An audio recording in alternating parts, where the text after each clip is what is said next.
USA Monde. Hello, my beautiful people. Welcome back to Sunday Talk episode number 51. In today's video, as always, I'm gonna go over some of the questions you guys send me. I'm gonna, give my answer to some of those questions, and then some of my subscribers, my viewers, can hear my answer to those questions. Today is Father's Day. I wish all you guys who are dad, I wish you guys a happy Father's Day, especially you guys who are doing what you're supposed to do. Okay, I wish you a happy Father's Day. Today is my daughter's birthday. Today's my daughter's birthday, so today is kind of like I'm very happy, Father's Day and then my daughter's birthday at the same time, so we're gonna celebrate it. So happy birthday, my beautiful daughter. Happy birthday to you. So without wasting time here, let's get started. The first question is gonna come from Girly Villacern. Here is the question. Hello, John. My case was stuck at NVC. It says in transit.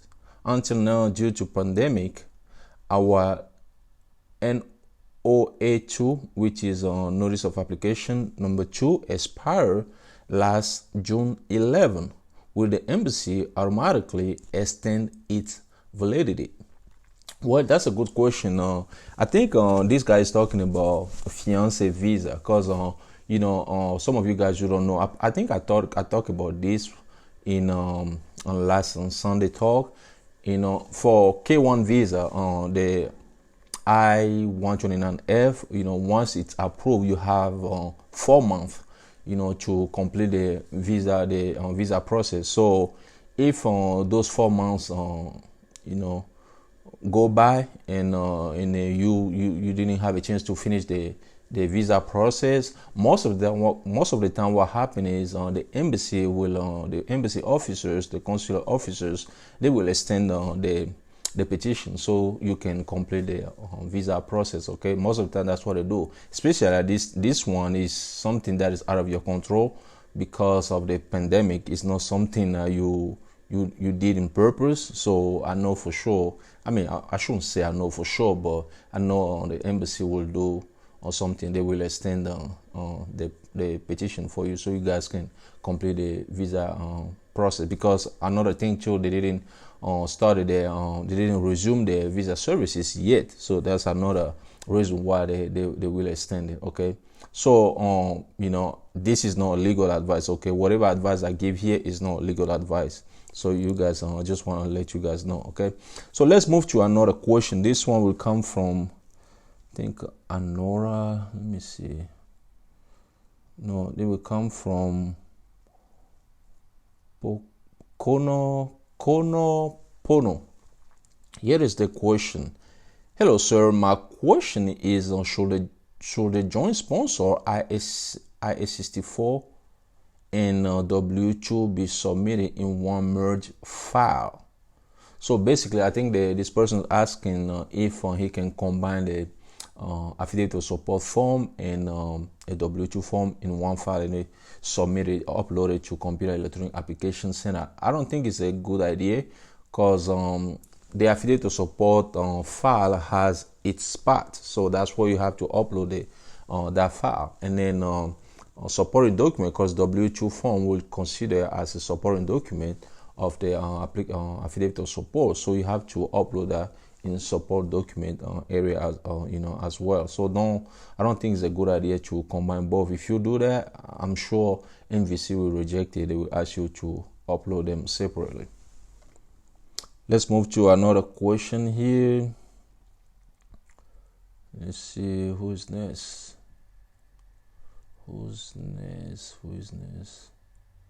Okay, this one will come from Anowara Actor. Hello, sir. I want to know, my husband applied for me on spouse visa before my passport no married. Now renew my passport. Do you know I put there married and my husband's name? Please, can you give me right information? I think this what the person is trying to say here is her husband petitioned for her, and she had a passport at that time with and she wasn't married at that time.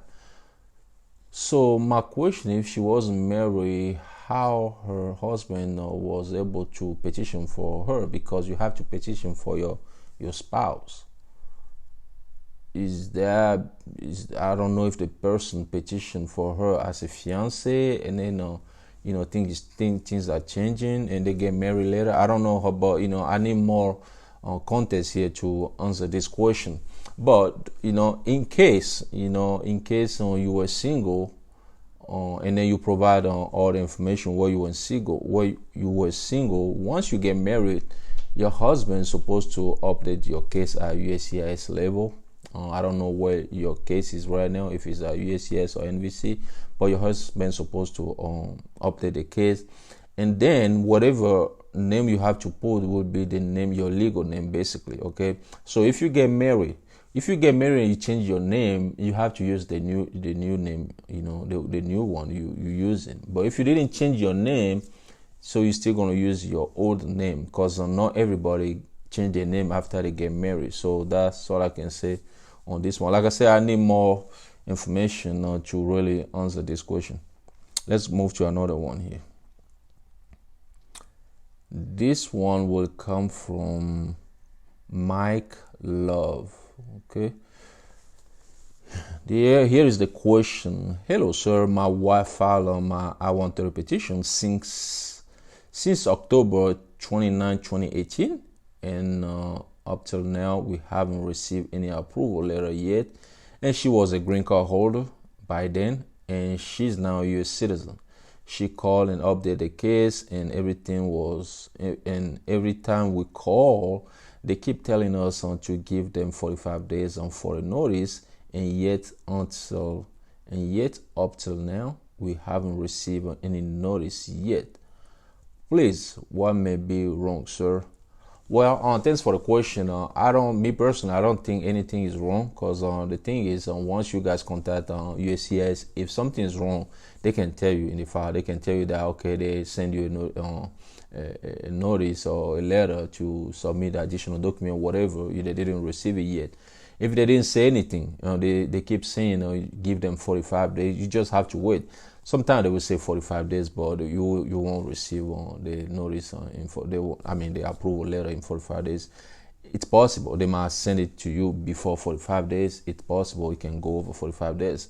So at this point, you just have to wait. That's all you guys gonna do. Since the case was, because the case when it was filed, your wife was green card holder, according to what you sent, the question you sent, and now she's a U.S. citizen.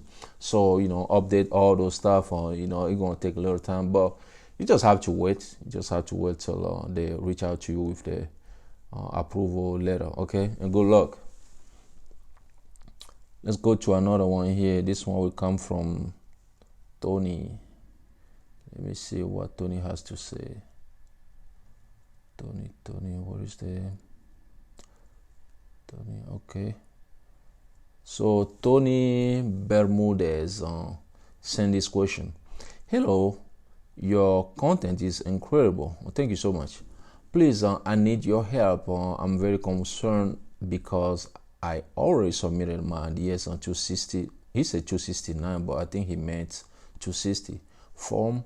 And later on, I reviewed it and found a mistake in one of the questions of a previous work education and training information. The question was, have you attended any educational institution at a secondary level or above? My correct answer is yes, but I accidentally answered no. Is there any way to fix it? I'm gonna have an issue. Well, thanks for the question. I don't think this is going to be a big issue, because stuff like that, it just when you go to the interview, they ask you again. You just gonna let them know that you make a mistake on the form. They will see that eventually. I don't think it's gonna be a big something. It's not gonna be a big deal. I don't think so. Because it's just a minor stuff. A lot of people make mistake on those kind of mistake on the DS on 260 most of the time. So the best thing to do is like make sure when you go to the interview they ask you the same question, you answer correctly, and let them know that you made a mistake on the GS260 form. Okay, let's move to another question. This one will come from Drisbat. Drisbat asked this question. Hello, I have a question. Please, I've already submitted my DS260 and soon I will have to upload the required document, including a photocopy of my passport. The problem now is that I'm working on renew my passport, which means the passport number will change and will sure be different than the one I provided on my DS260. Do you think this will cause some trouble? Thank you. Well, I don't. Okay, let's say this. Since you're planning to renew your passport, I don't know how long it will take before you renew your passport. You can either wait to renew your passport and start the process. And fill out the form DS260, or fill out the form DS260 with the passport you have now, your current passport. Provide that information and submit the form like that.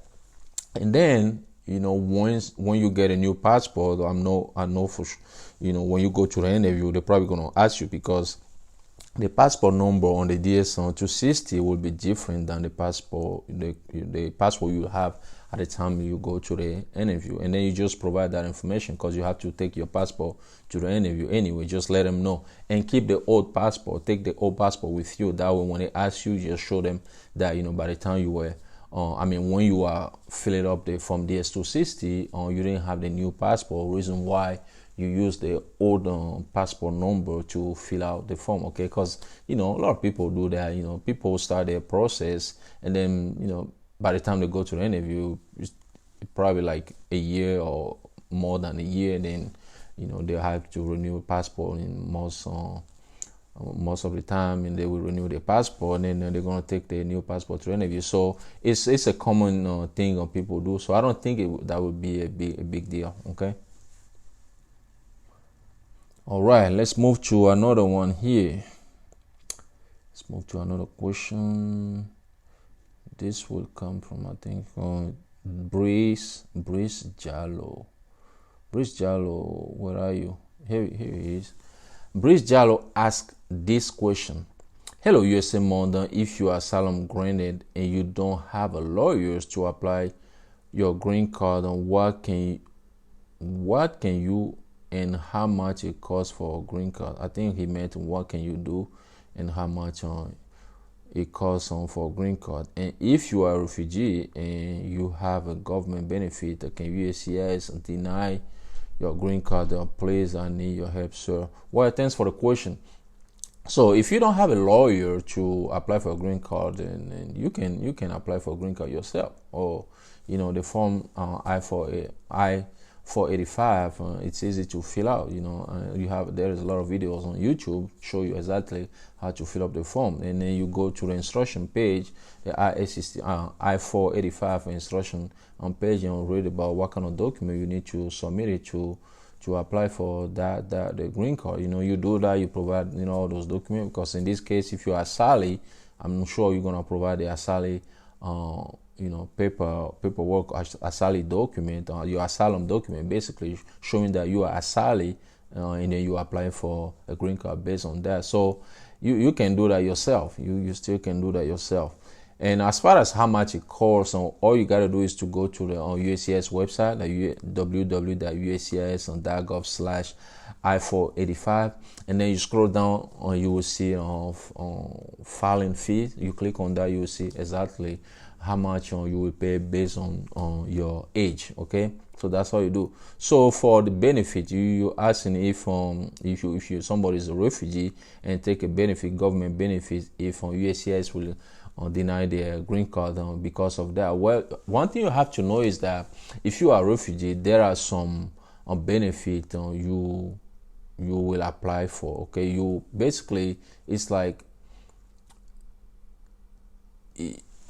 I don't know how to put it. It's a benefit for people who are refugees, basically. Okay, that's you are qualified to apply for those kind of benefits.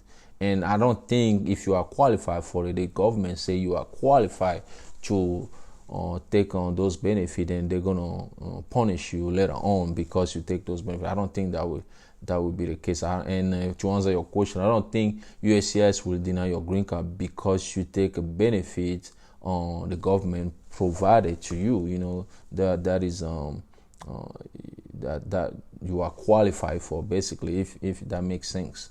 Okay, I don't think they will punish you for that, or they will deny your green card because of that. So let's move to another question here. This one will come from sincerely yours. Sincerely yours. Where are you? Okay, here's the question. Sincerely yours ask this question. Hey, I have a question. I sent on DS11 yesterday, and I just remembered that I made a mistake. I report my one previous name, not both. So in my citizenship application, I report both other name used. How do I make correction? Well, so I reply to sincerely yours and say, where did you send the DS11? So she replied that she sent it to the post office where she lived, basically. And then she also replied that she called the number, and they told them not to do anything until additional document is required from the Department of State, basically, because they are the one who gonna provide the passport. So most of the time, if you make a mistake, like you say, like on your naturalization form, you put both from the name you used before, they already have a proof, because when you apply for a passport, you're going to provide your naturalization certificate, and they will have all those information in it. And if they compare it to the passport application, if there is a mistake, they're probably going to contact you. In case it's like a big deal, they will contact you to resubmit the form, and they will tell you exactly how to correct the mistake and what you need to do, what kind of step you need to take, basically. Okay, so just wait, just like they told you, wait. If additional document is needed to prove it that you made a mistake, and they will contact you. Another question. Let's move to Zainab. I think Zainab, that's the name.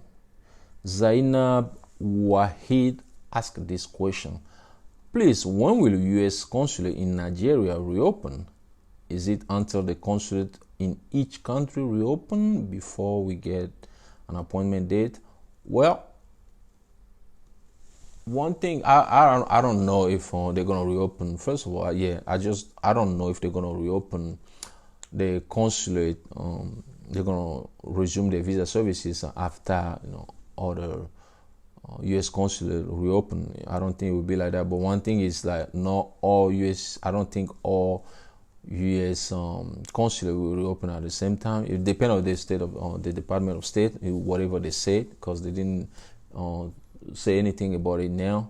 But right now there is nothing they're gonna do. And then even other consulate offices, U.S. consulate reopen, you won't get any interview letter until the one in Nigeria is reopened, basically. And also you have to keep in mind that Nigeria is on the list of countries that were banned by the Trump administration. So you have to keep that in mind too. Sometimes the U.S. consulate might reopen, but you won't be able to get a interview letter because of the ban. Okay, and especially some of you guys who are maybe a spouse of a green card or holder, you will be affected, and also you will be affected by the immigration suspension as well, immigration suspension, and also the ban on Nigeria. So to answer your question, I don't know when they're gonna start sending the interview letter, but one thing is sure,